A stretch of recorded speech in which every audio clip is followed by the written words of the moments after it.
तो the amount of ghee that we consume, the amount of ghee that we consume suggested is 1 litre of full cream दूध जो हमारे घर में आता है, उससे जितना घी निकलता है आप कंज्यूम कर सकते हैं एक दिन में बस। एक दिन में बस उतना ही, उससे ज़्यादा नहीं। ठीक है। लेकिन पहले तो खाना हम जो सोया ऑयल वगैरह 95 के पहले था नहीं है। जब जब ये एलपीजी आया, लिबरलाइजेशन ग्लोबलाइजेशन जो था, उसके बाद ही बाहर के एडिबल ऑयल वगैरह हमारे पास आना स्टार्ट हुए। तो अभी जैसे कैस्टर ऑयल जो है वो भी खाने में यूज़ होता है, हेल्थ में यूज़ होता है, पहले ये सब नहीं था। हमने एक वीडियो देखा था। तो अब जो लाइफ स्टाइल चेंज हुई है, नहीं तो पहले के घर में जो था वो घी में ही सारा कुछ बनता था। But the people of those times use to work out very hard also. उस समय टेक्नोलॉजी इतनी नहीं थी। आप एक स्मार्ट वॉच पहन लीजिए और दिन भर में देखिए आप कितना चलते हैं। हम बहुत कम चलते हैं। So that keeps on getting stored in our body. एक वो टॉपिक था। अच्छा, उस टॉपिक को मैंने होल्ड किया। इस टॉपिक पे हम फिर आएंगे, वो इसलिए क्योंकि मुझे आपको समझाना है डायबिटीज़ टाइप 1 टाइप 2 क्या होता है।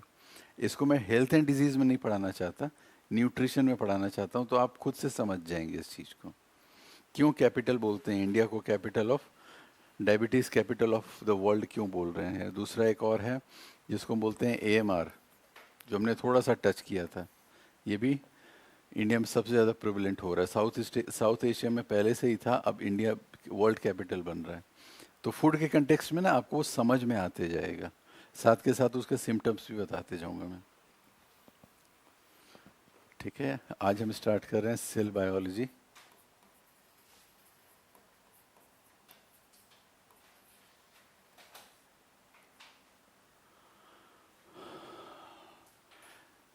सेल बायोलॉजी में क्या है कि देखिए, इसको पहले मैं समझाऊंगा, मैं जब बोलूंगा तब लिखिएगा। 17th 18th सेंचुरी, बहुत पहले की बात है, बहुत पहले की बात है। इस समय हमारे पास ऐसा कोई डिवाइस नहीं था जिससे हम बहुत छोटी सी चीज़ को देख सकें। लेकिन हुआ क्या, लोगों को बहुत क्यूरियोसिटी थी। People we are very curious to know amount no things around them. For example, NASA actually was founded to study oceans, not space. NASA जो सबसे पहले बना था, ये स्पेस के लिए, सॉरी, ये ओशंस के लिए बना था कि आप जाइए और ओशन की स्टडी कीजिए। Because there is something hidden inside the ocean. हम अभी तक ज़्यादा दूर तो गए भी नहीं है ओशन में। हमारे यहाँ पर सब कुछ देखिए, बोर्ड में जो लिखा है आपको लिखना है। हमारे यहाँ पर मतलब इंडिया में there is a dedicated programme known as project. जैसे गगनयान चंद्रयान है ना, वैसे समुद्रयान है। We have a dedicated programme called Samudrayaan. ये समुद्रयान जो है, ये जाता है समुद्र के अंदर और नीचे जाता है तो क्या खोज करके लाता है। It goes for polymetallic nodules, PMN। It is polymetallic nodules. Direct question आ सकता है PMN के ऊपर, पॉलीमेटेलिक नोड्यूल्स क्या होते हैं।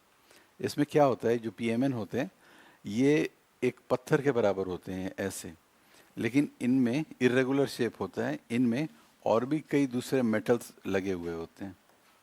And not only India, even China is also trying to search this polymetallic nodules, because इसमें पाए जाते हैं रेयर अर्थ एलिमेंट। आपके स्मार्टफोन से लेकर के गाड़ी की विंडशील्ड तक सब में ये पॉलीमेटेलिक नोड्यूल पाए जाते हैं, इसमें पाए जाते हैं और ये यूज़ होता है। और एक लास्ट इन्फॉर्मेशन, और इनको रेयर अर्थ एलिमेंट इसलिए बोलते हैं, जैसे नाम से लग रहा होगा ना कि बहुत कम पाए जाते हैं। ऐसा नहीं है, it is not rare, it is very hard to extract the element from the PMN, इसीलिए इनको रेयर अर्थ बोला जाता है। तो इनिशियली नासा जो था वो ओशन की स्टडी करने के लिए बना था। आप लोगों ने एक रिसेंट वो पढ़ा होगा, न्यूज़ आया था कि कुछ बहुत रिच लोग जो थे वो टाइटैनिक के शिपरेक को देखने के लिए समुद्र के नीचे गए थे, and then it caused implosion. और वो सारे के सारे वहाँ पर फर्टिलिटी हो गई।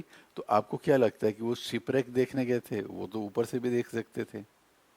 तो there must be something deep in the ocean which is of high interest among industrialists, among nation, etc.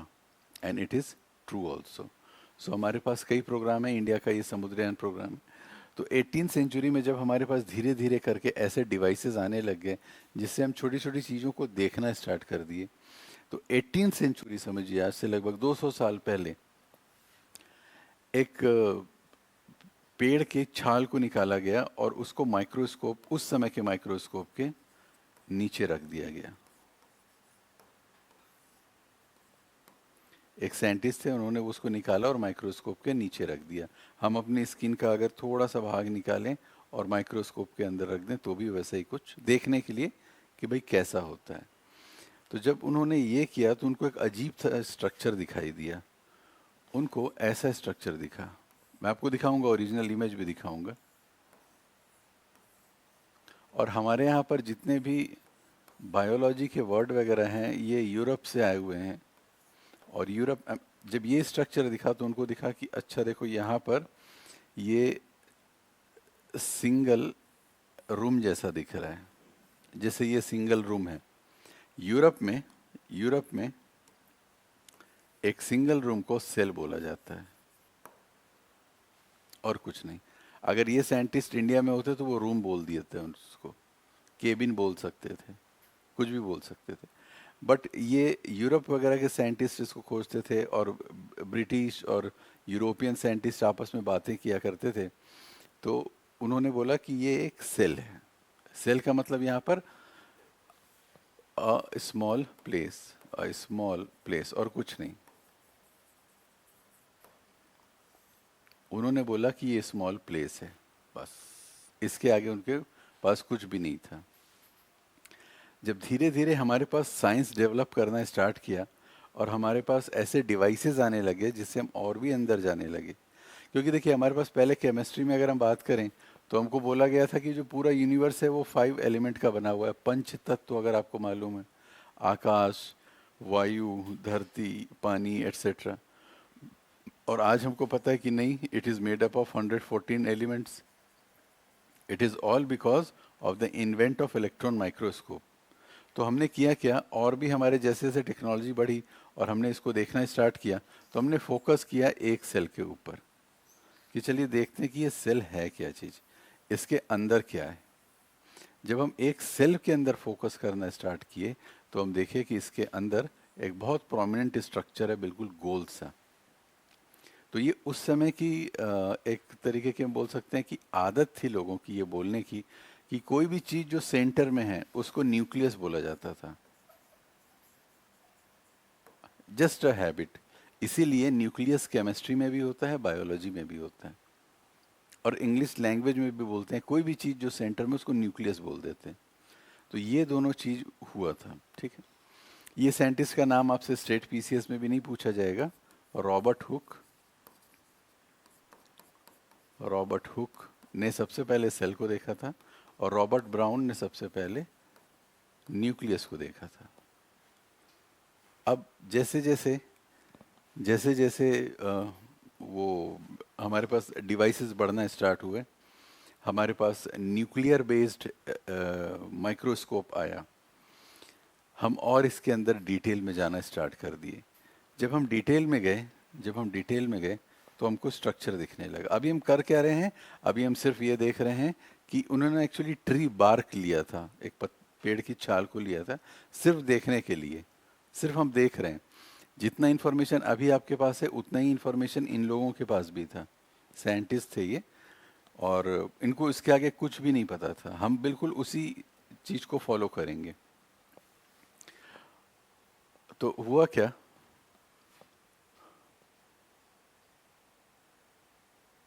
जो पहला इमेज हमको देखने को मिला था सेल का,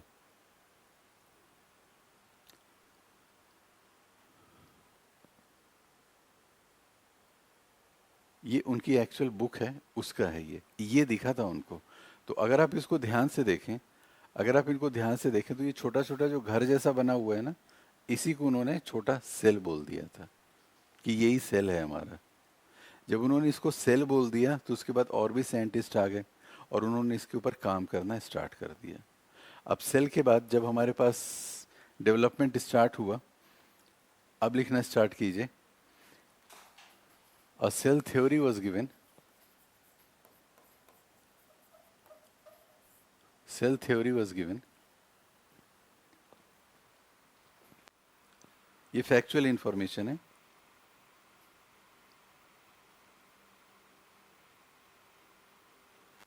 Cell theory was given that says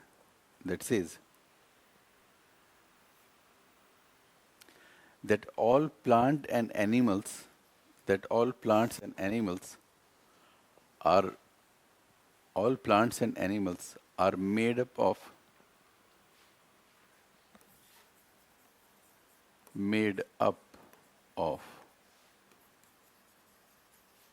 इन दोनों में क्या डिफरेंस है, मेड अप ऑफ और मेड ऑफ? देखिए, मेड अप ऑफ में डिफरेंट तरीके की चीजें मिलती हैं तो कुछ बनता है, लेकिन मेड ऑफ में हमेशा एक ही चीज रहती है। हाँ, ये बोल सकते हैं आप। जैसे कि ये दीवार जो है ये made up of cement and then bricks, mortar etcetera उससे मिलकर के बना हुआ है, but this particular stylus is made of plastic, हम बोल सकते हैं। एक ही मटेरियल यूज हुआ है, तो मैंने आपको लिखवाया है मेड अप ऑफ। क्या स्टेटमेंट है हमारा?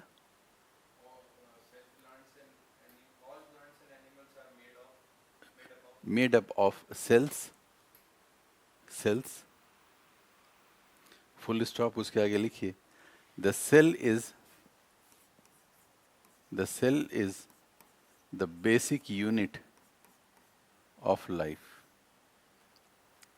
ये सेल थ्योरी कहती है, ठीक है।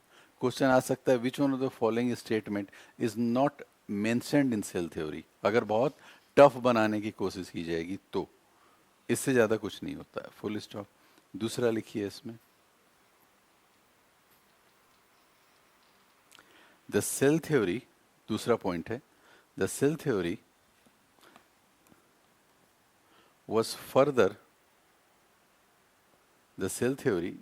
further expanded। एक साइंटिस्ट थे जिनका नाम था Virchow. The cell theory was further expanded by Virchow by saying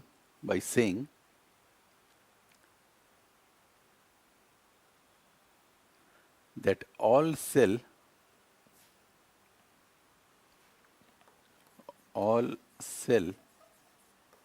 arise from pre-existing cell only, pre-existing cells only। तो इसमें दो ही बात हमको पता चली कि कोई भी प्लांट और एनिमल है वो मेड अप ऑफ सेल है। अब मेड ऑफ सेल हम क्यों नहीं बोले, क्योंकि हमारी बॉडी में डिफरेंट टाइप ऑफ सेल होते हैं, वो भी बात करेंगे। एक हमारा पॉइंट ये था। दूसरा पॉइंट ये था कि that this is a basic unit of life. इसका क्या मतलब है? ये बड़ा जनरल स्टेटमेंट लग रहा है, बेसिक यूनिट ऑफ लाइफ, तो इस पे भी हम आकर के अभी बात करेंगे। और तीसरा ये था जो वर्चू ने एक्सपेंड किया था, आप लोगों ने ये नाम सुना है, सेल्डन, स्वान एटसेट्रा। चलिए, उसकी ज़रूरत नहीं पड़ेगी, तो ये नाम भी नहीं पूछा जाएगा, ये नहीं पूछते हैं अब, लेकिन मैंने जस्ट बता दिया आपको। तो एक्सपेंड किया था उन्होंने ये बोल करके all cells arise from pre existing cells only. अब इस स्टेटमेंट का एप्लीकेशन देखिए। If tomorrow there is a question in your prelims examination that cells can be made artificially, will this statement be wrong or right? Wrong or right? ये माना जाता है अभी भी सेल थ्योरी। अब सेल थ्योरी क्या बोलते हैं? All cell arise from pre existing cells only. हम यहाँ पर बोल रहे हैं आर्टिफिशियली। समझ में आई ये बात? समझ में आई आपको?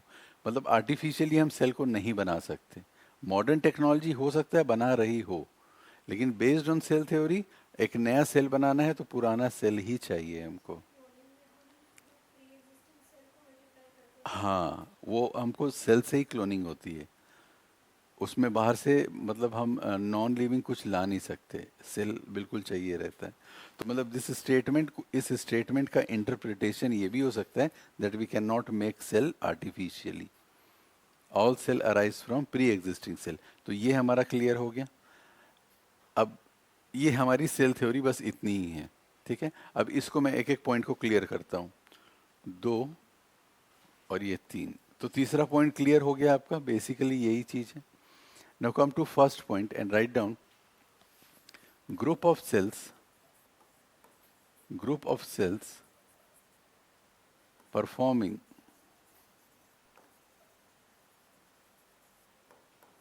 a specific function, group of cell performing a specific function is called tissue.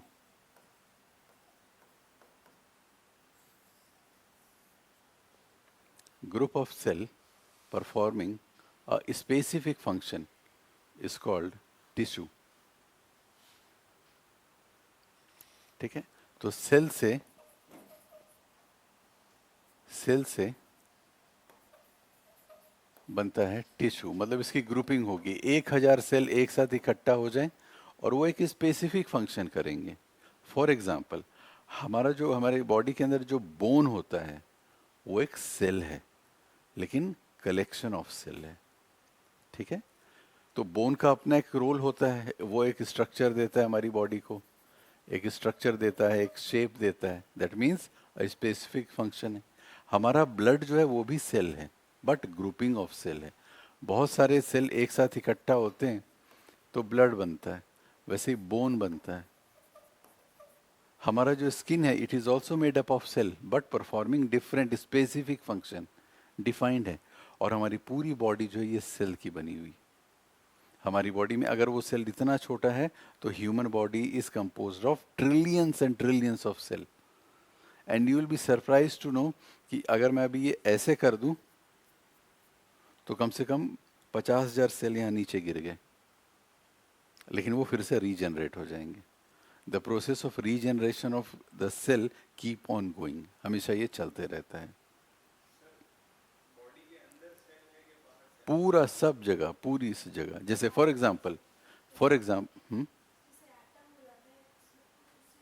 हाँ, जैसे मान लीजिए अगर आपको ये पूछना है, जैसे ये आपका स्किन है, हाथ का स्किन, ठीक है।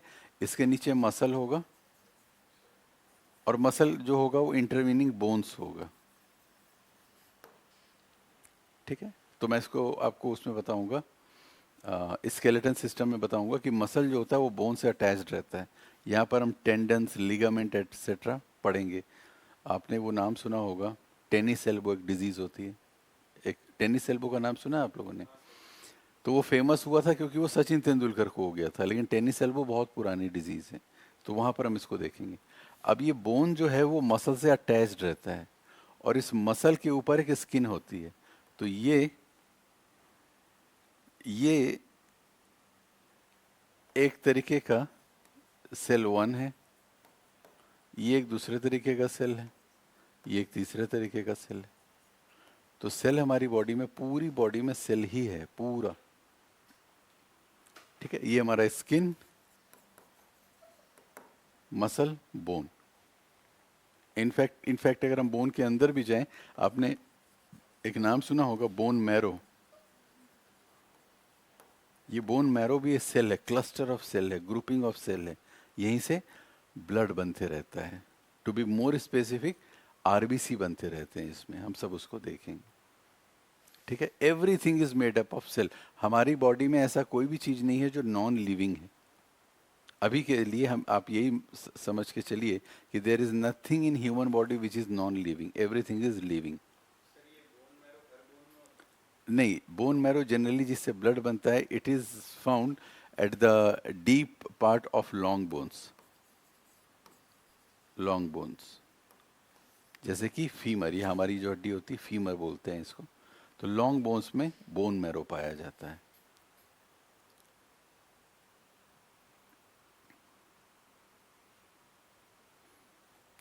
ना अगर हम इसमें देखें, ये वाले पार्ट को अगर हम क्लियर कर दें, तो इसमें इंपॉर्टेंट क्या क्या हमने देखा?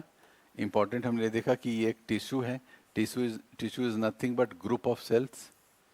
और ग्रुप ऑफ सेल ग्रुपिंग क्यों हुई है इनकी? एक स्पेसिफिक चीज को परफॉर्म करने के लिए। फॉर एग्जाम्पल, जैसे मैंने आपको बताया, इस रूम में लगभग millions and billions and trillions of bacterias हैं, प्रेजेंट है। तो हमको इन्फेक्शन क्यों नहीं हो रहा है? ये हमारा स्किन जो है, ये फर्स्ट लाइन ऑफ डिफेंस है। ये हमारी बॉडी के अंदर चले जाएंगे, तुरंत इन्फेक्शन हो जाएगा। तो ये फर्स्ट लाइन ऑफ डिफेंस है, ठीक है। अब हम अगर कुछ, जैसे हमने देखा था, ग्लूकोज हमने कंज्यूम किया, तो वो ग्लूकोज हमारी पूरी बॉडी में सर्कुलेट कौन कर रहा है? ब्लड कर रहा है। दैट मीन्स स्किन का अपना एक फंक्शन है, ब्लड का अपना एक फंक्शन है, ठीक है। अब हमारी बॉडी के अंदर, जैसे आपने पूछा कि सर बाहर सेल होते हैं या अंदर, अंदर के जो ऑर्गन्स हैं हमारे, for example liver, liver is made up of different type of material. उसका मटेरियल दूसरा होता है, तो उसका सेल भी दूसरा है। जो हमारे ये फूड पाइप है, it is made up of very very delicate skin, वो भी थोड़ा सा दूसरे टाइप का है। इसीलिए मैंने आपको बोला कि हमारी बॉडी जो वो डिफरेंट टाइप ऑफ सेल्स से बनी हुई है, लेकिन हमको सारा कुछ नहीं जानना है, ठीक है। तो हमने यहाँ पर इंपॉर्टेंट क्या था, ये देखा कि ये टिश्यू का बना हुआ होता है, तो सेल से टिश्यू बनते हैं। And when the tissue combine they form organ. When the tissue combine they form organ. कोई भी ऑर्गन हमारा उससे बनता है। बहुत ही सिस्टमेटिक बनाया हुआ है हमारी बॉडी को। और जब ऑर्गन्स कंबाइन होते हैं तो ऑर्गन सिस्टम तैयार होता है।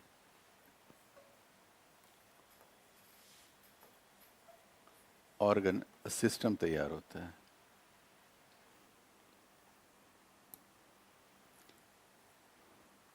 हाँ रेवा, आप कुछ पूछ रही थी? हाँ, अच्छा। तो ये सेल सबसे छोटा unit, and then tissue, organ. एक पॉइंट हमारा ये क्लियर हो गया। नाउ एक और पॉइंट था जो सुनने में बहुत ऑब्वियस लग रहा था, कि this is a basic unit of life. इसका क्या मतलब है बेसिक यूनिट ऑफ लाइफ? बड़ा जनरल सा लग रहा है। इसका मतलब ये होता है, इसको ध्यान से समझिएगा। जब हम बोलते हैं that this is a basic unit of life,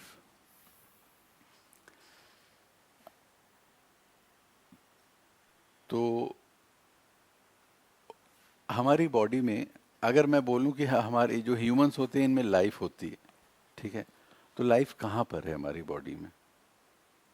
human body में लाइफ किस जगह पर है? सारी जगह पर है। अब सारी जगह पर है तो मुझे दिखा दीजिए किस जगह पर लाइफ है। कि सर ये देखिए, अगर सारी जगह पे है तो मैं बोलूँगा ठीक है, चलिए आप मेरे हाथ में दिखाइए किस जगह पर लाइफ है।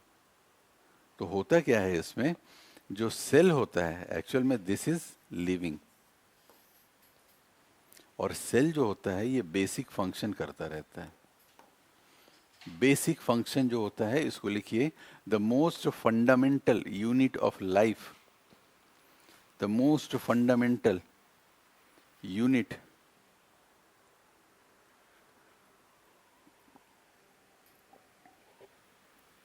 of life is cell, because it performs it performs all the necessary functions, because it performs all the necessary functions to keep the organism alive, to keep the organism alive. अगर इस part को आप अच्छे से cover कर लेंगे तो cloning मैं आपसे खुद करवा के दिखा दूंगा, आप खुद क्लोनिंग कर लेंगे, पेन और पेपर में क्लोनिंग कर लेंगे। भले ही आपका बैकग्राउंड कुछ भी रहा हो, भले ही आपने पहले कुछ पढ़ाई भी नहीं की हो क्लास 12 तक, क्लोनिंग आप खुद कर लेंगे। बस वो चीज़ पे फोकस कीजिएगा जिसपे मैं बोलूँगा। तो सेल जो है हमने लिखवाया कि बेसिक फंक्शन करता है, मतलब ये। अब हम थोड़ा सा और डिटेल में जाते हैं। हमने देखा था ना कि ग्लूकोज जो है, ये फूड से अगर जब डाइजेशन होता है, टूटता है, तो ग्लूकोज बन जाता है। अब ब्लड क्या करता है, इस ब्लड ब्लड जो है इस ग्लूकोज को लेकर के मूव करता है पूरी बॉडी में, पूरी बॉडी में। और ये जाता है, जैसे ये जो रूम है, ये रूम समझते हैं इस रूम को कि ये एक सेल है। ऐसा ही स्ट्रक्चर उसमें दिखा था, अगर आपको याद हो, क्या बोलते हैं, ये वाला जो था, अगर हम इस रूम को ये मान लें, यहाँ तो कई सारे रूम होंगे, let's focus on this particular this one. इस रूम पे हम अगर बात करें, ये छोटे से रूम पे,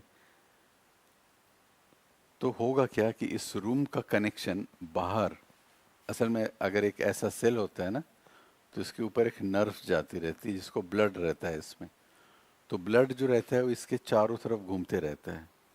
तो इसी के अंदर काम हो रहा है, हमारी बॉडी के ट्रिलियंस ऑफ सेल जो हैं वो काम कर रहे हैं। क्या काम कर रहे हैं अभी हम बात करेंगे। तो ये जब काम करते हैं ना, तो कार्बन डाइऑक्साइड प्रोड्यूस होता है as a waste. Human body के लिए कार्बन डाइऑक्साइड वेस्ट है, प्लांट्स के लिए वेस्ट नहीं है। तो हम फोकस करते हैं अभी ह्यूमन बॉडी में, और कार्बन डाइऑक्साइड हमारे लिए वेस्ट है, लेकिन ऑक्सीजन हमारे लिए ज़रूरी है। तो ब्लड बाहर से आता है, दरवाज़ा नॉक करता है और सेल से पूछता है कि आपको ऑक्सीजन चाहिए, तो बोलता है हाँ ऑक्सीजन चाहिए। वो ऑक्सीजन दे देता है और डस्टबिन से कार्बन डाइऑक्साइड लेकर के चला जाता है। तो जब हम एक्सेल करते हैं तो ये वही कार्बन डाइऑक्साइड है जो वो सारे सेल से इकट्ठा करके लाया है, तो वो बाहर निकाल देते हैं, and then we again breathe. ठीक है, तो ये चलते रहता है। अब ये CO2 सेल के अंदर कैसे बना? हाँ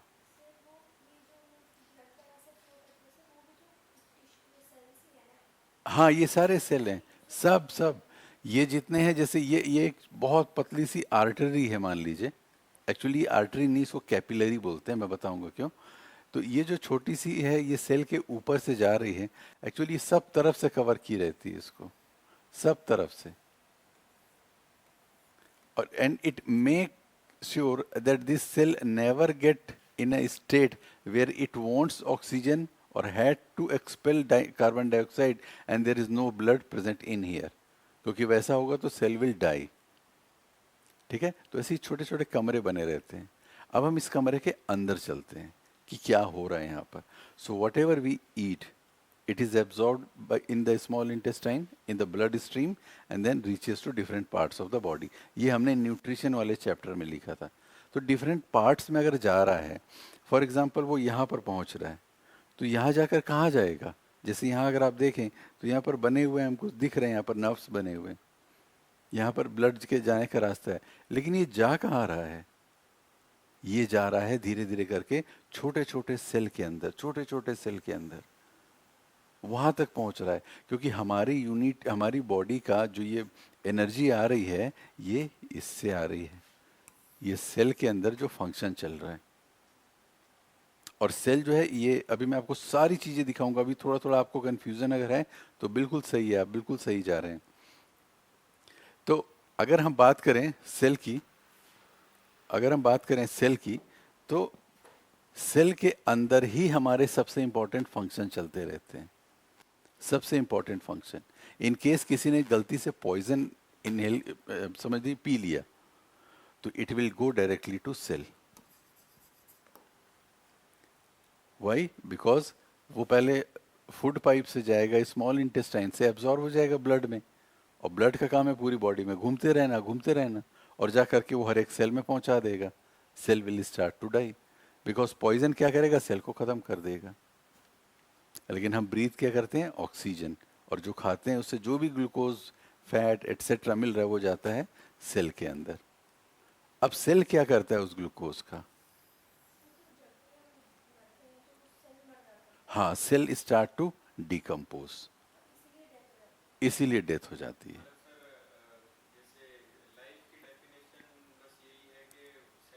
बिल्कुल बिल्कुल, सेल वर्किंग है मतलब लाइफ है। The moment the cell start to die, लेकिन एक रहता है कि जैसे हमने सेल थ्योरी देखी थी, सेल थ्योरी में हमने देखा था कि जो नए सेल हैं वो पुराने सेल से बनते रहते हैं। This is old cell and this is new cell. तो हमेशा ओल्ड से न्यू बनते रहते हैं, रिप्लेसमेंट होते रहता है, होते रहता है। जैसे आपने देखा होगा, आपको यहाँ पर कट लग गया, ये कट लग गया, ओवर द टाइम ये भर जाता है। तो ये कैसे भर जाता है? स्किन सेल जो हैं वो मल्टीप्लाई होते रहते हैं, भर जाते हैं, पूरे नए बन जाते हैं। एग्जैक्टली आपने बहुत अच्छा क्वेश्चन पूछा कि इसका भी तो कोई लिमिट होगा कि भाई कब तक बनते रहेंगे। उसी को बोलते हैं लाइफ एक्सपेक्टेंसी। 70 साल तक ये चीज़ चलेगी। मैं आपको बताऊंगा जब हम क्रोमोसोम वगैरह पढ़ेंगे ना, उसमें एक चीज़ होती है, वही डिटरमाइन करती है कि ये प्रोसेस कितनी बार होगा। ये इनफाइनाइट टाइम्स तो नहीं होगा। अगर इनफाइनाइट टाइम्स होगा तो हम तो फिर हमेशा के लिए रहेंगे यहाँ पर। कोई भी चीज़ हमारा डैमेज होगा तो वो तुरंत रिपेयर हो जाएगा। क्योंकि for example heart, heart has a life. अब हार्ट को अगर लाइफ दिया गया है 90 साल फॉर एग्जांपल, रिसेंटली रिसेंटली मतलब पिछले साल ही, हाँ पिछले साल, अ, मेरे ख्याल से अगस्त या सितंबर में एक रिपोर्ट आई थी कि that life expectancy of humans have increased. ये लिखिए कहीं पर, इन 2024 a global report, in 2024 a global report confirmed that life expectancy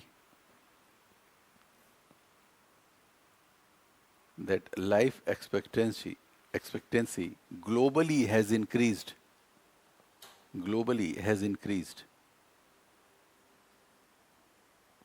comma in India it was around 5 to 7 years. In India it was around 5 to 7 years.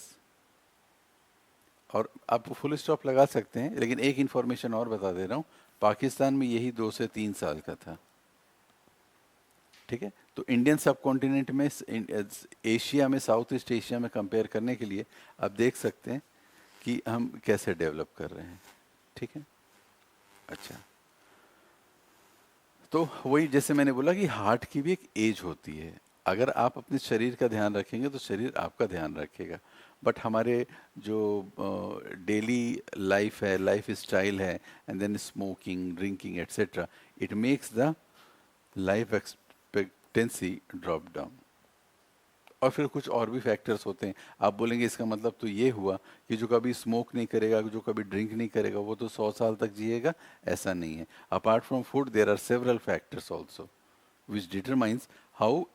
जैसे for example अभी जो genocide type का चल रहा है गाजा में, because of the horror, because of the fear mongering जो चल रही है, उसको देख करके हमारी बॉडी में कुछ ऐसे चेंजेस आ रहे हैं वहाँ पर, उससे हमारी बॉडी के जो ऑर्गन्स हैं ना वो इफेक्ट होते हैं। तो एक्सटर्नल भी इस चीज़ को, ऐसी चीज़ें हैं जो हमारी उसके एजिंग करते हैं उस चीज़ को। आपने देखा होगा जो लेबर्स होते हैं जो काम करते रहते हैं, उनकी एज भले ही बहुत कम हो लेकिन उनके चेहरे में वो तनाव दिखता है, and because of that they die early. हाँ, मतलब जो रहते हैं, तो एक्सटर्नल इवेंट भी होता है लेकिन इंटरनली ये है। और ये इसका एक लिमिट है। हाउ इट इज़ डिटरमिन्ड, मैं ये आपको थोड़ा सा आगे बताऊंगा जब हम क्रोमोसोम पढ़ेंगे। Exactly remember, this is one of the very important discovery that mental health is directly related to physical health। और mental health पे आपके ऐसे पे क्वेश्चन आ सकता है, क्योंकि अभी आपने देखा होगा over last 2 years mental health and working in corporates को लेकर के कई केसेस आए हैं। तो ये आ सकता है ऐसे वगैरह में। और ये बहुत है, बहुत इंपॉर्टेंट है। और इसके लगभग 1,000 केस स्टडीज़ हैं, 1,000 case studies where a person जिसको कोई फिजिकल एलिमेंट हो गया था, वो बीमार पड़ गया था, यूजिंग हिज मेंटल फैकल्टीज उन्होंने उसने अपने आप को ठीक कर लिया। जैसे फॉर एग्जांपल एक छोटा सा मैं आपको बताता हूँ। देयर वाज अ पर्सन, उसको हवाई जहाज उड़ाने का बहुत शौक था। तो एक होता है ना सिंगल सीटर जिसको ग्लाइडर बोलते हैं, वो उसको उड़ा रहा था। तो उड़ाते समय हुआ क्या कि एक बहुत ही फेटल एक्सीडेंट हो गया। उसकी बॉडी में ऐसी कोई भी हड्डी नहीं थी जो टूटी नहीं थी, बिल्कुल वो टूट गया था, उसकी शरीर पूरी टूट गई थी। और जो डॉक्टर्स थे उन्होंने बोला कि बस अब ये इस बेड पे रहेंगे till his body supports his life, मतलब जब तक इसकी बॉडी काम कर रही है वो करेगी। बट उसका एक बड़ा ब्रदर था, उसने बोला कि देखो तुम बोल तो सकते नहीं हो बट यू कैन ब्लिंक। तो हम लोग एक लैंग्वेज सेट कर लेते हैं कि भाई ब्लिंकिंग हम कम्युनिकेट करेंगे।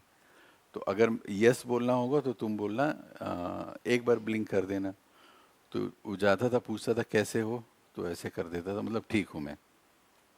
उसके बाद उसने पूरा अल्फ़ाबेट बनाया A to Z का, कि मैं जल्दी जल्दी करूँगा तो बी, 2 बार करूँगा तो ए, 2 बार करके थोड़ा सा स्पेस, फिर ब्लिंक करूँगा तो सी, ऐसे करके। और एक दिन उसने पूरी डॉक्टर्स की टीम को बुलाई और उसने ब्लिंक करके एक स्टेटमेंट लिखवाया, and that statement was, I will walk bye my own fit on 25 दिसंबर। उस ये क्रिसमस का दिन होता है, तो उसने बोला कि मैं अपने पैरों पर चल के इस हॉस्पिटल से बाहर जाऊंगा। और उसने किया क्या, जब भी वो आंख बंद करता था, he used to visualize this mentally, and eventually on 25 December वो व्हील चेयर से उठा और अपने ही पैरों पे चल के बाहर चला गया। वो आदमी जिसके शरीर की पूरी हड्डी टूट चुकी थी। असल में बहुत ये जो है ये बहुत बड़ा टॉपिक है। ये ह्यूमन साइकियाट्री, एपिजेनेटिक्स, और बहुत बड़ा है। कभी टाइम मिलेगा तो मैं आपको ये बताऊंगा मेंटल इमेजरी क्या होता है, ये सारी चीज़ें। बट यस, अभी के लिए ये जान लीजिए कि yes, mental health affects your physical health. नहीं, साइंटिफिक नहीं है। In fact quantum physics, one of the toughest stream of science, has also proven this particular phenomena, कि मेंटल हेल्थ फिजिकल हेल्थ को, हाँ एक, हाँ एग्जैक्टली exactly. हाँ बिल्कुल साइंटिफिक है, इसीलिए मैंने बोला कि क्वांटम फिजिक्स जो है उसने भी इस चीज़ को प्रूफ कर दिया है। जैसे power of subconscious minds by Joe Dispenza, this particular book में उन्होंने इस चीज़ को बताया है। होता क्या है, फॉर एग्जांपल, जैसे आप इस चीज़ को इमेजिन कीजिए कि आप अपने किसी बहुत पुराने दोस्त से फिर से मिलने वाले हैं, स्कूल एज से। तो आपको रात को नींद नहीं आएगी। Why? Because the imagination faculty जो रहता है हमारा, वो काम करने लगता है, और हमारा ब्रेन जो है वो रियलिटी और इमेजिनेशन में अंतर नहीं कर पाता है। तो वैसे ही वो सिग्नल बॉडी को भेजने लगता है। तो हम बहुत एक्साइटेड रहते हैं। फॉर एग्जांपल, दिवाली की ये आपने आपके बर्थडे के एक दिन के पहले की रात आप बहुत एक्साइटेड रहते हैं कि कल मेरा बर्थडे है, मैं यहाँ जाऊँगा या जाऊँगी, मुझे गिफ्ट्स मिलेंगे etcetera. Why? Because of the visualisation. ये सेम विजुअलाइजेशन जो है ये कभी कभी निगेटिव भी हो जाता है। जब हम प्री देने जाते हैं, मेंस लिखने जाते हैं, तो उसके पहले हम खुद इमेजिन करने लगते हैं अपने आप को कि हम बैठे हुए हैं, क्वेश्चन आगे हमसे बन नहीं रहा है। बॉडी रिस्पॉन्ड्स इन निगेटिव वे।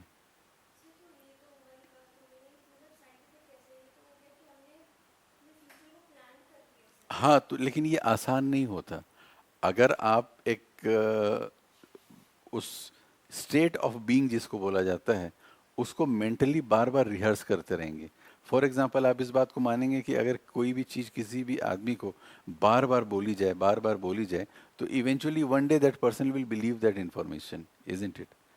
तो वो होता क्या है, बार बार किए जाने वाली चीज़ हमारे सबकॉन्शियस दिमाग में चली जाती है। मैंने बोला नहीं, बहुत बड़ा फील्ड है, बहुत बड़ा। एक बुक आई थी द सीक्रेट, तो उसने इसको बहुत पिक्चराइज ग्लैम करके दिखा दिया था। तो ये बात आ गई थी इसमें। मैं कभी समय मिलेगा तो मैं आपको बताऊंगा, है बहुत इंटरेस्टिंग लेकिन बहुत वास्ट है। तो देयर इज ए लिमिट इसको। अब हम बात करें इसकी कि ये हम फंडामेंटल यूनिट बोलते हैं, मतलब ये है कि हमारी बॉडी का जो ग्लूकोज जैसे एब्जॉर्ब होता है, तो वो जाता कहाँ पर है, इस सेल के अंदर। और ये सेल जो है ये परफॉर्म करते हैं कुछ फंक्शन जिससे एनर्जी प्रोड्यूस होती है। एंड दिस एनर्जी, ये वही एनर्जी है जिसको मैं यूज़ कर रहा हूँ लिखने में, आप यूज़ कर रहे हैं सोचने में।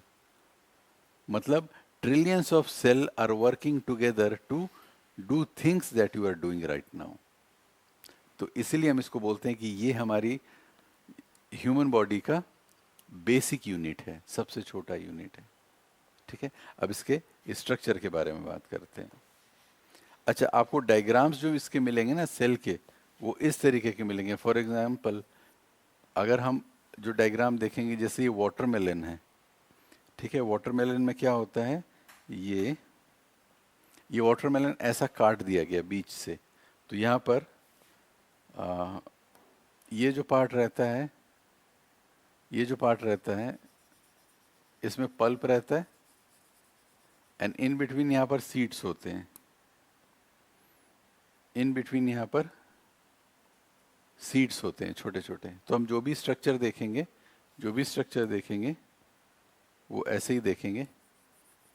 ये जो है ये पल्प है, ये आपको समझना जरूरी, क्योंकि अभी मैं आपको कुछ इमेजेस दिखाऊंगा, तो आपको पता होना चाहिए कि आप क्या देख रहे हैं। ये आपने खरीदा वाटरमेलन, और ये इसमें सीड्स होते हैं, तो हम हमेशा ये स्ट्रक्चर देखते हैं सामने, इसको बोलते हैं vertical section, cross sectional area. तो जब हम देखते हैं इस स्ट्रक्चर को, तो हमको ये ऐसा दिखाई देता है कि एक ऐसा स्ट्रक्चर है।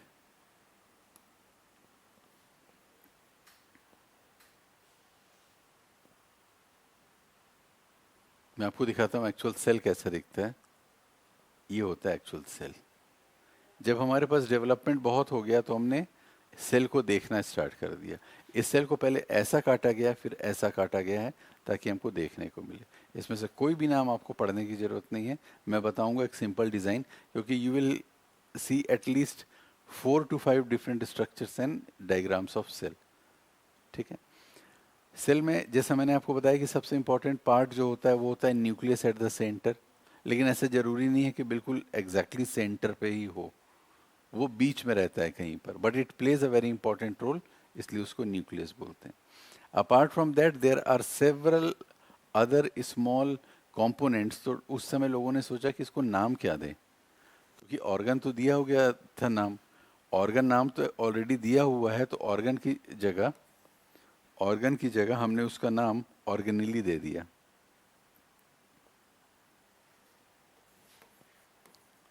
Organelle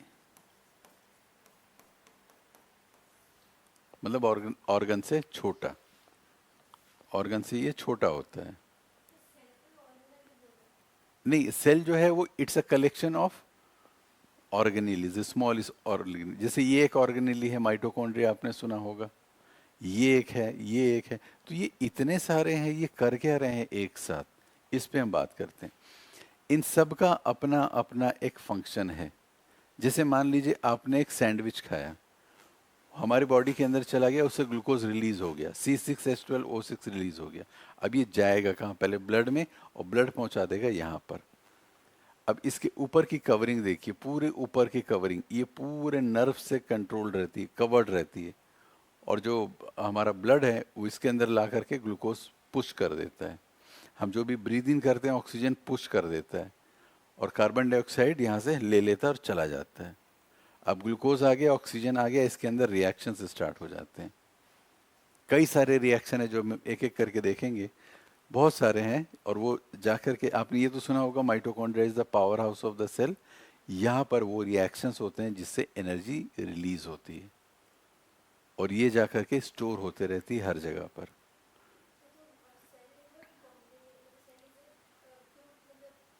collection of organelles, different type of organelles that perform different type of functions.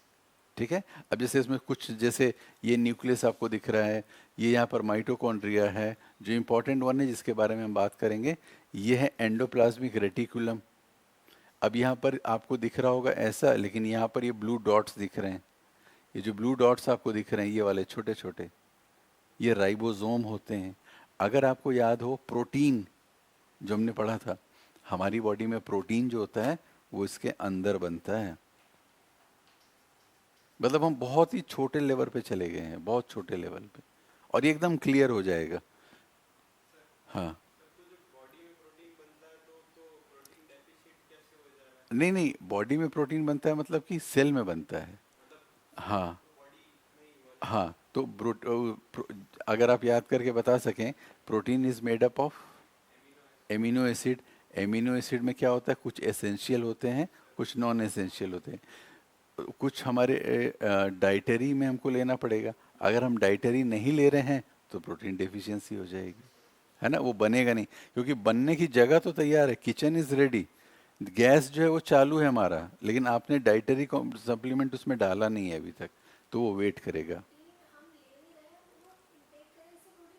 बन रहा है वो प्रोटीन हमारी बॉडी में, लेकिन जो नॉन एसेंशियल है, बाकी तो हम कंज्यूम करते हैं, क्योंकि प्रोटीन हमारी बॉडी बिल्डिंग ब्लॉक्स है, ठीक है।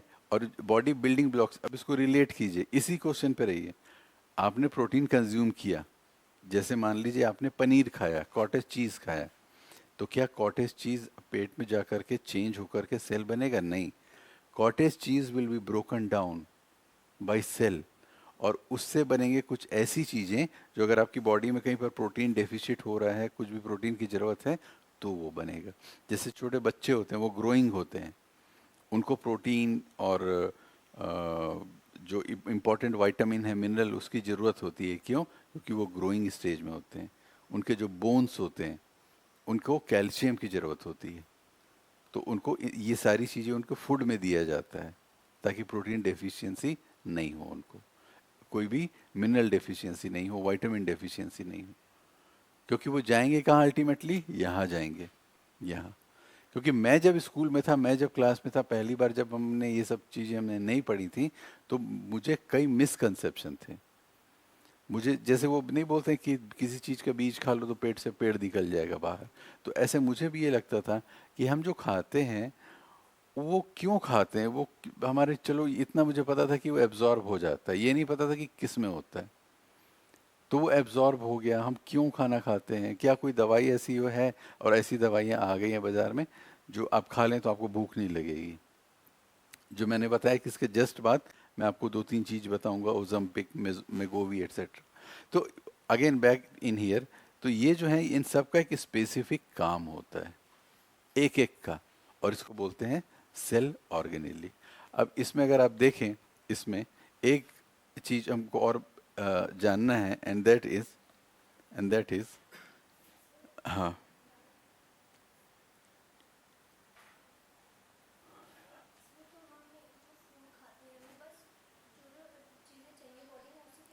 हाँ, बिल्कुल बिल्कुल।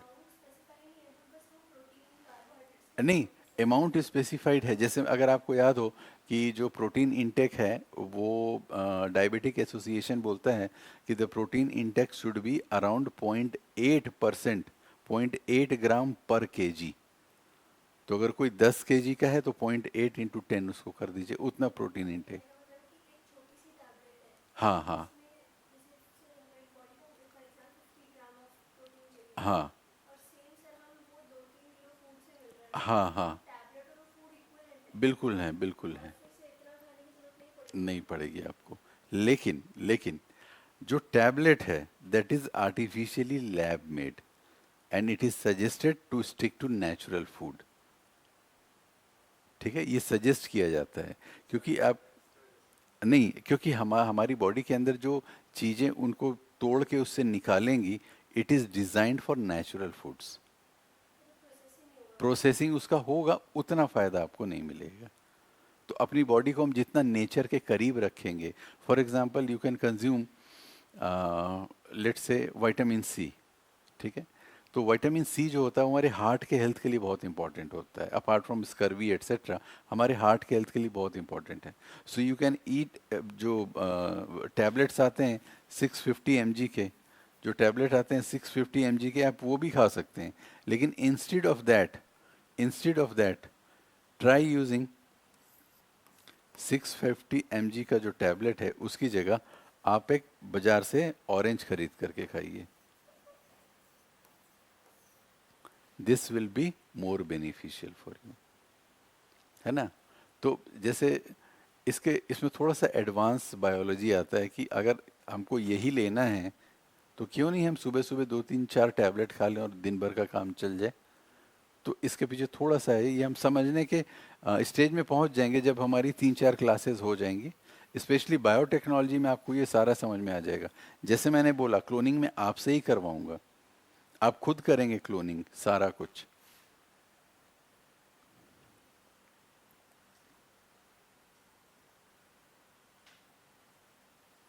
ठीक है।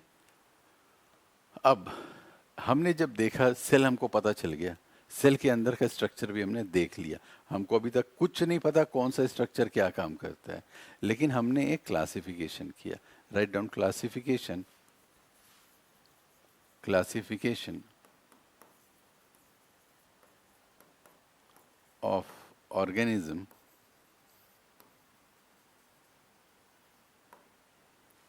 based on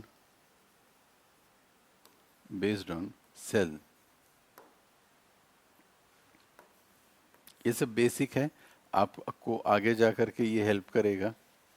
एक होते हैं यूनिसेलुलर और एक होते हैं multi cellular. Unicellular and multi cellular, ठीक है। नीचे एक एक लाइन ही लिखना है सिर्फ। फर्स्ट लिखिए unicellular organisms, unicellular organisms have unicellular organisms have only one cell, unicellular organism have only one cell that performs all the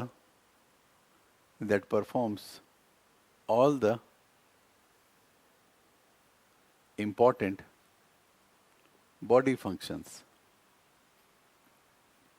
all the important body functions। Example ये है सारे यूनिसेलुलर। अगर आप इसमें देखेंगे, ये एक बैक्टीरिया है, इसमें से एक बैक्टीरिया नाम आपने सुना होगा, मे बी आपने यीस्ट सुना होगा, अमीबा, ये सब जो होते हैं ना, ये सिंगल सेल होते हैं, एक ही cell. Human body is made up of trillions of cell, but ये एक सेल है, सिंगल सेल होते हैं, और इनकी पूरी जिंदगी एक सिंगल सेल पे चल जाती है।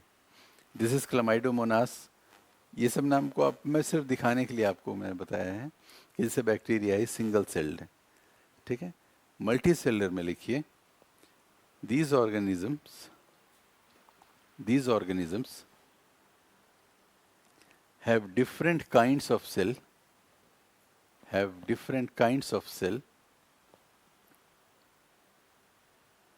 to perform different functions,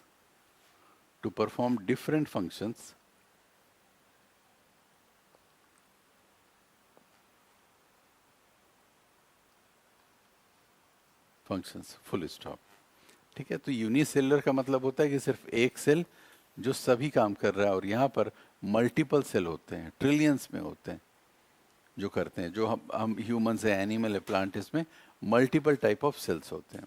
तो this is one classification of organism based on sale.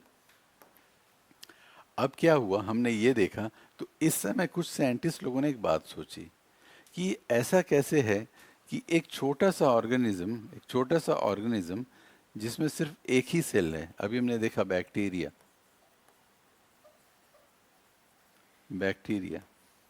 तो ये तो बहुत प्रिमिटिव होना चाहिए, ये तो बहुत मतलब ओल्ड फैशन हम बोलेंगे कि एक ही सेल है इसमें, तो ये तो मतलब बिलियंस ऑफ ईयर्स पुराना होना चाहिए। तो ये बात सही है, बैक्टीरिया बहुत पुराना है, और हम ट्रिलियंस ऑफ सेल, और हम तो हम तो इवॉल्व भी किए हैं। तो ऐसा कैसे होता है कि एक बैक्टीरिया हमको बीमार कर देता है ना। एक बैक्टीरियल इन्फेक्शन हमारे अंदर हुआ और हम बीमार हो गए। ये छोटे छोटे 4-5 अंदर आ गए तो इन्फेक्शन हो गया। तो नेक्स्ट लिखिए, एक तो ये है बेस्ड ऑन सेल। नेक्स्ट लिखिए second, another classification based on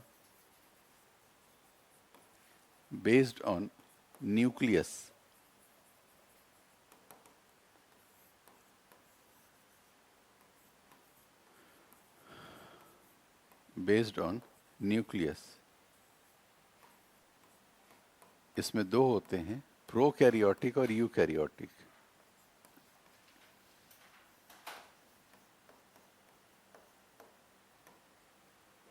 prokaryotic और यूकैरियोटिक, बिल्कुल बेसिक है ये, और ये हम पढ़ भी इसलिए रहे हैं ताकि हमको आगे 2-3 चीजें समझ में आ जाए। So based on nucleus there are two kinds of cell, prokaryotic and eukaryotic। यहाँ पर लिखिएगा prokaryotics prokaryotics do not have prokaryotics do not have a well-defined nucleus.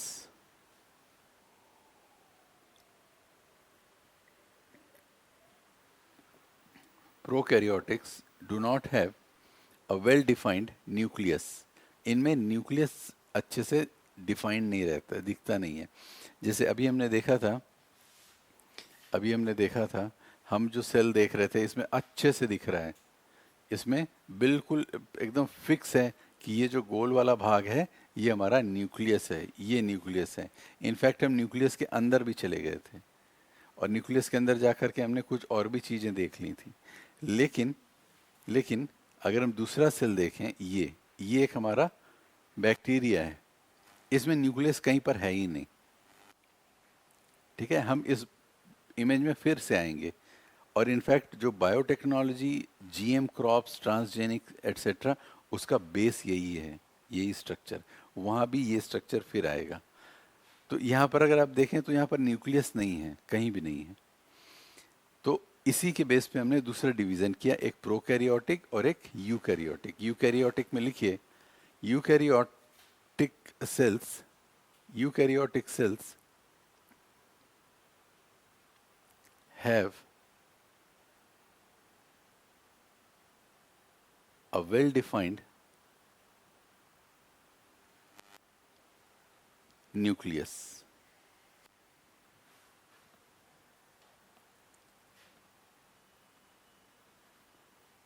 हाँ.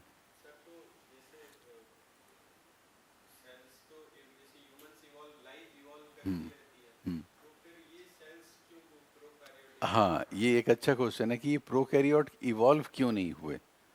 सो देर आर सेवरल रीजन. उसका बहुत सारा रीज़न है that is beyond the scope of UPSC.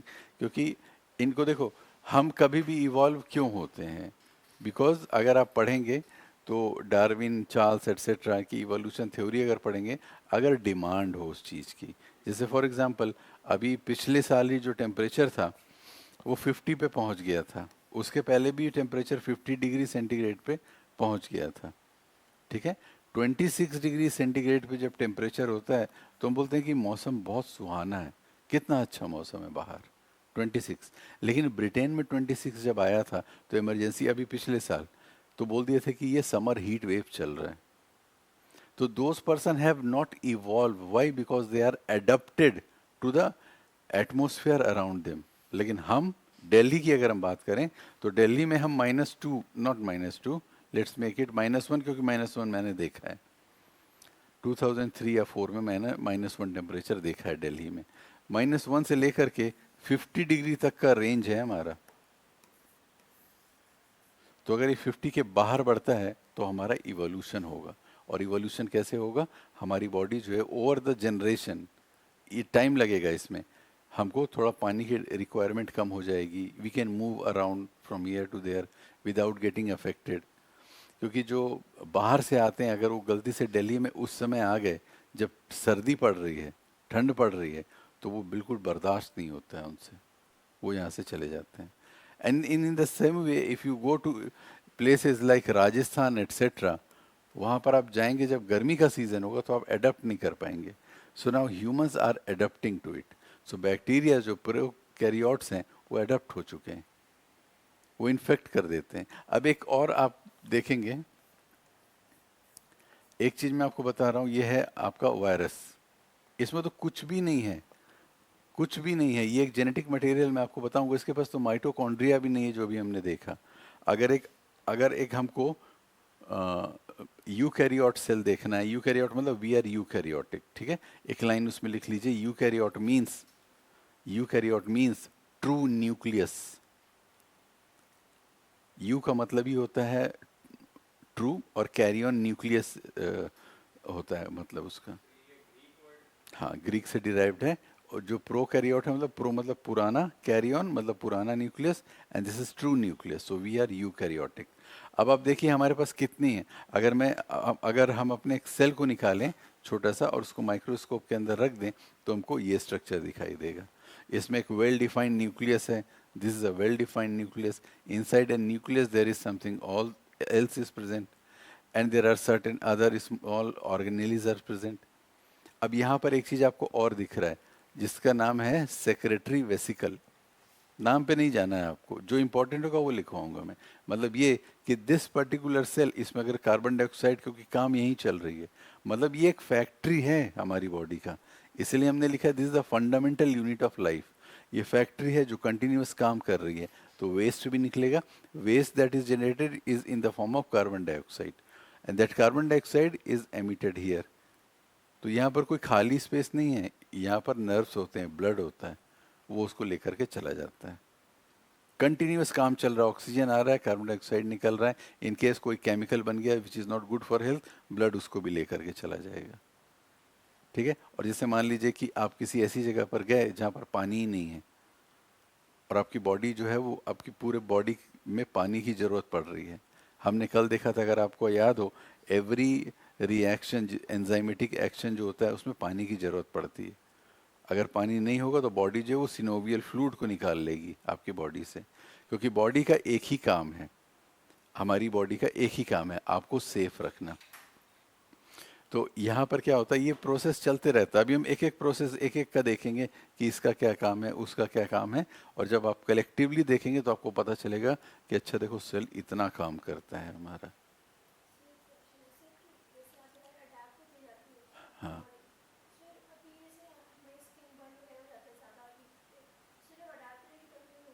नहीं, देखिए होता क्या है, इसको बोलते हैं, आपने इन्वायरमेंट में पढ़ा होगा, इकोलॉजिकल रेंज होता है एक. जैसे मान लीजिए अभी का मौसम नहीं, जब ठंड आती है तो ठंड में हम करते क्या, अपनी बॉडी को एडप्ट कर लेते हैं. लेकिन जैसे ही गर्मी आती, अगेन एडप्टेशन हम करते हैं गर्मी के लिए. लेकिन ये रेंज है हमारा, जैसे फॉर एग्जांपल जो ये मैंने आपको बोला, ये रेंज है हमारा. This is the range in which, अगर 25 की बात करें, in which humans can adapt.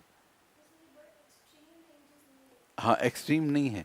जैसे मान लीजिए अगर हम इसको -10 कर दें और इसको बढ़ा करके 70 कर दें, अगर आप यहाँ पहुँच गए तो वापस नहीं आ पाएंगे, फिर वो -1 पे नहीं आ पाएगा. आएगा तो दैट द स्पीसी और द ऑर्गेनिज्म विल डाई. और इसीलिए जैसे ही इस ऑर्गेनिज्म को पता चलेगा कि देखो ये 70 डिग्री पर रहने वाला है और ये -10 डिग्री है, इसको थोड़ा रियलिस्टिक बना देते हैं. Let's say this is 30 degree, ये रियल केस आपको बता रहा हूँ, एंड दिस इज -10 और लेट्स से -40 डिग्री सेंटीग्रेड. तो जैसे ही समय आएगा वो ईयर का, जब ये 40 डिग्री होगा, तो ये जितने भी ऑर्गेनिज्म वहाँ से पर हैं वो यहाँ से चले जाएंगे. उसी को बोलते हैं migration. They will migrate and come to India, क्योंकि वो कंडीशन सुटेबल नहीं है उनके लिए वहाँ पर. They will not be able to survive. एक सेरेंगेटी का भी होता है, एक सेरेंगेटी का होता है, उसमें होता ही है. Now see how the nature design itself. ये एक रिवर है which is full of crocodiles. इसमें क्रोकोडाइल हैं.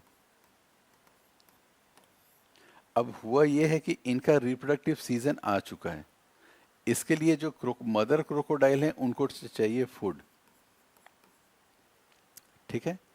ये जो एरिया है हमारा, ये जो एरिया है,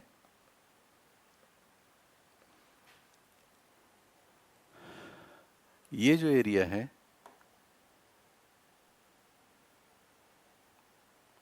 ये वाला एरिया, ये पूरा ड्राई हो गया है, पूरा ड्राई हो गया है. यहाँ पर खाने को कुछ भी नहीं है. But on the other hand ये जो एरिया है ये पूरा ग्रीन है. और एक जानवर होता है, ये आप यूट्यूब में कभी सर्च कीजिएगा, the great Serengeti migration. Serengeti migration. इसमें होता क्या है, यहाँ पर जो है एक एक एनिमल होता है जिसको हम बोलते हैं विल्डर बीस्ट. विल्डर बीस्ट ये जो है, इसमें कुछ जो हैं वो एजेड होते हैं, मतलब ओल्ड होते हैं, कुछ प्रेग्नेंट होते हैं, इसमें कुछ छोटे बच्चे होते हैं. लेट्स से स्मॉल, कुछ एडल्ट्स होते हैं। अब यहाँ पर खाना खत्म हो चुका है, सूख गई है घास, and to survive what they need to do is to cross this particular river which is infested with crocodile, and crocodile का भी रिप्रोडक्टिव सीजन चल रहा है, दे नीड फूड। ठीक है, तो दीज आर, जो ये जो रहते हैं ना, ये मिलियंस में रहते हैं, दीज आर इन मिलियंस। अब ये मिलियंस जो हैं ये क्रॉस करते हैं इस रिवर को।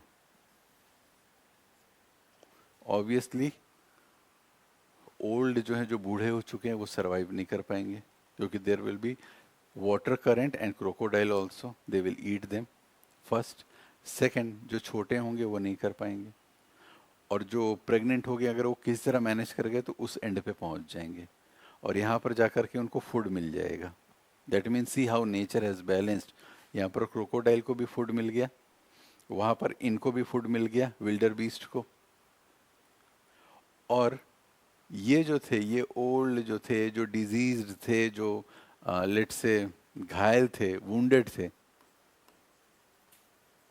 दे succumbed, and this is how nature maintains the population balance. ठीक है, नहीं ये हम इनको नहीं देते हैं। जैसे सबसे इम्पोर्टेंट एग्जांपल है आपका, मुझे याद दिलाएगा तो मैं आपको बता दूंगा, how nature maintains the population of olive ridley turtle. बहुत स्पेक्टिकुलर होता है। सो दिस इज हाउ, ये हम मेडिसिन से उनको बचा रहे हैं जिनको हमने इंडेंजर्ड कर दिया है। ये मिलियंस में, देखिए ये मिलियंस में मैंने लिखा है। Now imagine if there is no crocodile in here, तो ये पूरे मिलियंस उधर चले जाएंगे ना, तो ये पूरा वेजिटेशन खराब हो जाएगा, पूरा लैंड बैरन कर देंगे ये। हाँ, तो ओवर पॉपुलेशन हो गया, इसीलिए अगर आपने इन्वायरमेंट पढ़ा होगा तो अर्थ की कैरिंग कैपेसिटी जो है वो ऑलरेडी हम ब्रीच कर चुके हैं। मतलब हम अब धरती पे जो बाहर जो बोलते हैं ना, एक होता है, हम सब धरती पे बाहर बन चुके हैं अब। So again talking back to, coming back to this, तो हम ये इसके बीच में फ्लक्चुएट करते हैं, और अगर हम फ्लक्चुएट करके यहाँ पर सरवाइव नहीं कर पाएंगे, वी विल माइग्रेट। ठीक है, ह्यूमंस जो होते हैं ना वो बहुत टॉलरेंट होते हैं। Why? Because we have means. ठंड आएगी तो हम कंबल ओढ़ लेंगे, गर्मी आएगी तो हम एसी चालू कर लेंगे। तो based on nucleus we have prokaryotes and eukaryotes, and prokaryotes for example bacteria, virus, they have adopted themself and they are here before us also. For millions of years वो वैसे के वैसे ही हैं।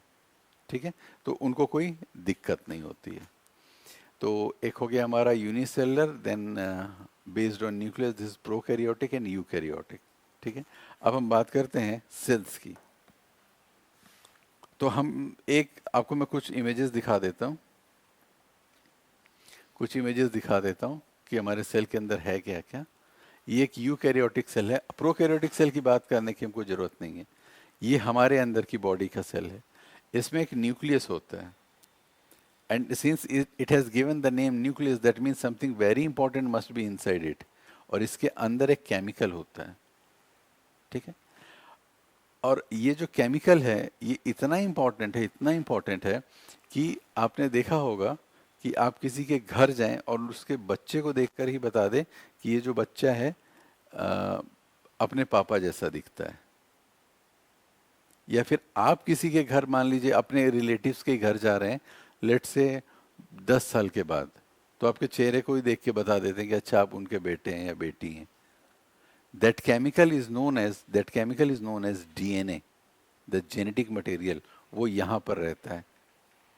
ठीक है,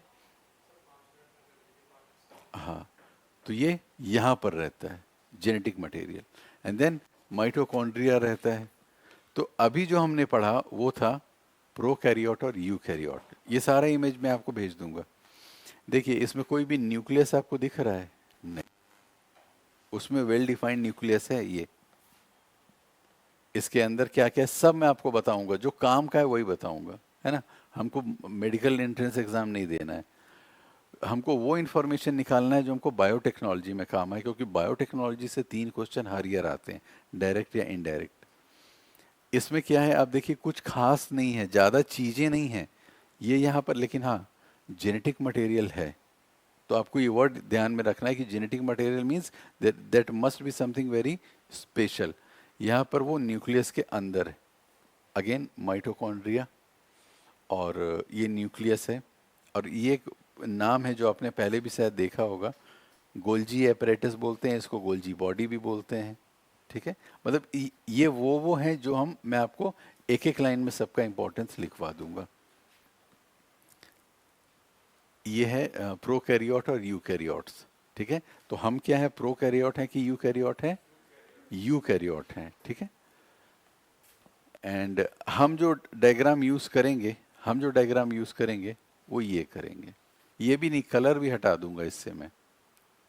ठीक है, सिंपलिस्टिक बना के ये वाला, इनफैक्ट हम ये वाला यूज करेंगे। ठीक है, और इसमें मैं आपको एक एक का बता दूंगा। अभी हमको बहुत डिफिकल्ट लग रहा है।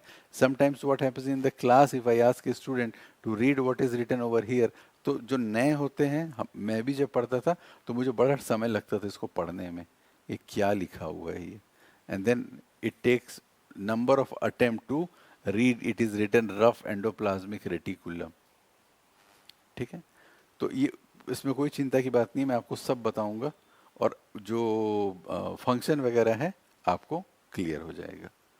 ठीक है, अब लास्ट इंफॉर्मेशन ये कि हुआ ये कि जब हमने देखा कि हमारे पास आपने इलेक्ट्रॉन माइक्रोस्कोप देखा है? इसमें मैं दिखा दूंगा मैं आपको इलेक्ट्रॉन माइक्रोस्कोप। वो electron microscope, x-ray, polarimeter etcetera, इन सब को यूज करके एक बहुत डिटेल इमेज बनाई गई, और बोला गया कि ये सबसे डिटेल्ड इमेज है सेल का। एक बार पूछा गया कि इस दुनिया में सबसे डिफिकल्ट चीज क्या है समझना, एक बहुत बड़े साइंटिस्ट से। तो उसने बोला कि लाइफ एक छोटे से सेल में होती है, and then there is something which is cosmos, जिसका कोई एंड नहीं है। Black hole, singularity, event horizon, neutron star etcetera. तो वो वहाँ से, वो स्पेस है और ये सेल है, इसको समझना बहुत मुश्किल है। तो यूजिंग ऑल द टेक्नोलॉजी, हमारे पास जो डिटेल स्ट्रक्चर है, ये ट्वीट आया था एक्चुअली, जब ट्विटर था, एक्स नहीं था। ये बोलते हैं कि अभी तक का सबसे डिटेल्ड इमेज है ह्यूमन सेल का, और ये कलरफुल नहीं होते हैं, इतना रंगीन जो दिख रहे हैं ये कलरफुल नहीं होते। हम इंजेक्ट करते हैं कलर इसमें, और वो स्पेसिफिक जगह जा करके चिपक जाते हैं, तो ये दिखता है। But we will be using the most simplest one. तो आपको एकदम क्लियर हो जाएगा सेल क्या है, और ये आप समझ जाएंगे तो आप खुद से रैंडम कैलकुलेशन करने लगेंगे, जो आपको बायोटेक्नोलॉजी में काम आएगा।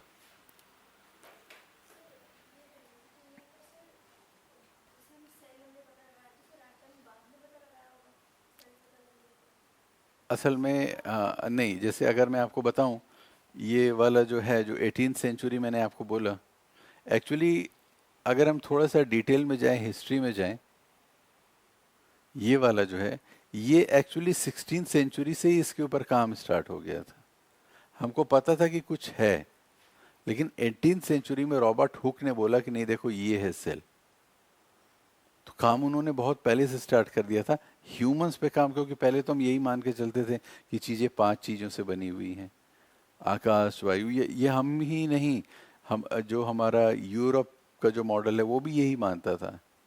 जितने भी फिलोसोफर थे बोलते थे कि यही 5 तत्व हैं, पंच तत्व जो हिंदू कल्चर में बोलते हैं, इसी सब चीज़ों से मिलकर के बना हुआ है। वो तो बाद में पता चला कि नहीं, ऐसा नहीं है। तो yes, it is earlier discovery. बिल्कुल, जैसे कि एटम, छोटे छोटे एटम मिल करके एलिमेंट बनाते हैं, छोटे छोटे सेल मिल करके एक ऑर्गेनिज्म बनाते हैं। एटम मिलके एटम मिलके एलिमेंट बनेगा, क्योंकि किसी भी एलिमेंट का सबसे छोटा फॉर्म एटम होता है। तो वैसे ही किसी भी ह्यूमन का या किसी भी लिविंग बीइंग का, वो हो सकता है कि एक इंसेक्ट हो, जो सबसे छोटा होगा वो सेल होगा। वेरी गुड, ठीक है। और ये दोनों अलग अलग है। ठीक है, अब जो सेल है, जो वो सेल भी अलग अलग तरीके के होते हैं। जैसे एक तो मैंने आपको बताया ये जो यूनिसेलर और मल्टी सेलर, देन प्रोकैरियोट और यूकैरियोट, अभी मैं आपको बताऊंगा अलग अलग तरीके के होते हैं, इसीलिए हमारी बॉडी में अलग अलग तरीके के टिश्यू होते हैं। ठीक है, वो में हम नेक्स्ट करेंगे।